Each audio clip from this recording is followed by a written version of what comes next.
আপনি দেখছেন বিনি পয়সায় বিনোদন।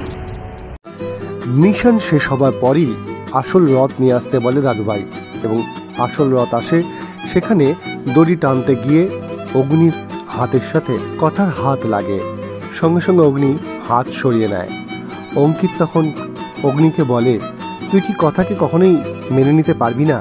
তখন অগ্নি বলে, যে হাজব্যান্ডের কাছে সব কিছু লুকিয়ে ফেলে তার সাথে আমি কোনো রকম সম্পর্ক রাখতে চাই না।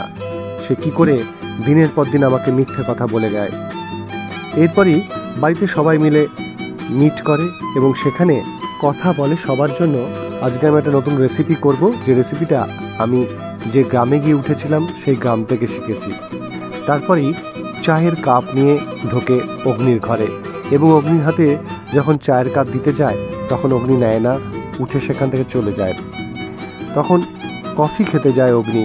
সে সময় কথা তাকে বলে, কেন এই বিষগুলো আপনি খেতে চাইছেন? তখন কথাকে বলে অগ্নি, আমি কি তোর কাছে কিছু চেয়েছি? তুই কেন এসছিস আমার ঘরে? তখন কথা তাকে বলে, আমি আপনার জন্য চা করে নিয়ে এসেছি।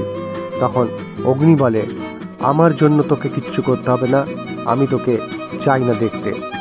অভিমানী অগ্নির রাগ কি ভাঙাতে পারবে কথা?